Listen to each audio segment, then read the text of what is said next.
Hey everybody, it's me, Daniel, and we are back with another week of 514 Kids Online, and we are back with our second week of our big idea, peace. Last week I talked all about how God sent Jesus to die on a cross for you and for me to create peace between him and humans, and that is such an amazing thing. Guys, peace is proving you care more about each other than winning an argument, and this is really, really tough because it's easy to have conflict with our brothers and sisters or our parents or our grandparents or our cousins, our aunts and uncles, our friends at school, our friends on our team, or the bully at school, but it's really hard to have peace. It's really hard to prove to other people that we love them more than we love being right. And guys, I know that's a challenge for me. I'm sure that's a challenge for some of you guys at home, but we have another amazing story today, straight out of the Bible. But before we get into that story, I want to ask you, remember when I waved and I said, hey, how are you, right? Have you ever thought about how crazy it is that our brain sends signals to the rest of our body and then our body moves, right? So our brain says, wiggle your fingers, and then your hand wiggles the fingers, and then it waves back and forth, and that says, now do that while smiling. Right? It's so crazy. Can you imagine that God designed us specifically to live in peace with each part of the body? So the brain speaks to the hands, and the brain speaks to your heart, which keeps pumping, and your legs keep you moving and pick up things, and all of these amazing parts of our body. Now think about it if they didn't live in peace, if they had conflict with each other, and when you want to lift your hand, you actually kicked instead, and you ended up kicking somebody close to you. That would be really, really challenging, right? There's a guy in the Bible named Paul, and he wrote about this idea. Now let me grab the Bible real quick.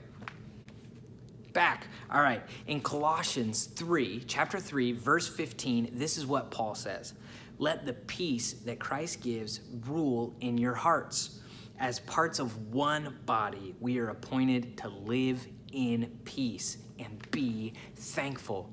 Guys, what Paul is trying to communicate to other people is, and the people in this church, is that, you know what? You know how God designed our body? Our brains communicate everything kind of like a supercomputer, and our body works in harmony with the other parts of the body. We are supposed to work in harmony, in peace with the other people around us, right? So that means our family, that means our friends, that means the people at school, that even means the bully, right? Now that's really, really challenging. Are we good at, having peace with our brothers and sisters all the time? No, we tend to fight, right? We tend to argue. We want to be right. And so there's oftentimes a lot of conflict between our family and us, or our friends and us, or those kids at school and us, right? And so what are some scenarios that this happens in? It happens when we fight over what show to watch, right? Or when we fight over who gets to play the video game first, or we fight over who can be friends with who and who was friends with them first, and all of these other arguments. And instead of looking like a normal body, right? I've got a picture of a Mr. Potato Head. Kind of looks a little something like this, doesn't it? Now that doesn't look normal, does it? That looks kind of goofy.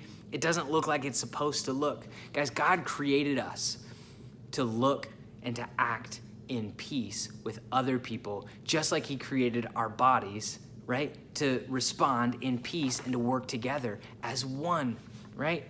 Now, let's look at that verse again. It says, let the peace that Christ gives us. That's when Jesus gives us peace, right? So when we have Jesus, when we believe in Jesus, when we trust in Jesus, instead of fighting over what show to watch, we can just let our brother and sister get to pick the show, even if we think it's cheesy or boring or like kids stuff, right?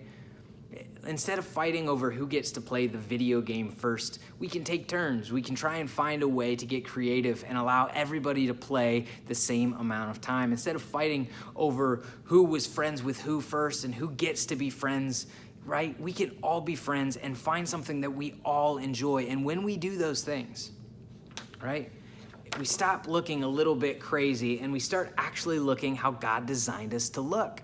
Right? We start operating the way that God actually made us to. Guys, you were made to have peace with one another. And sometimes we forget that. Sometimes when we decide to do what we want instead of doing what God wants, it looks a little crazy, and we have conflict and we have arguments and we have fights. And so I want to challenge you not to look like that messed up Mr. Potato Head, but to start operating with a peaceful mindset. Prove you care more about each other than winning the argument. That's why our bottom line today is we can have peace with others. That's right. You can have peace with others. I can have peace with others, but we have to want it. We have to live the way that God wanted us to live. I can't wait to see how you guys try and practice peace this week and try and have peace with other people. But until then, I'll see you next time.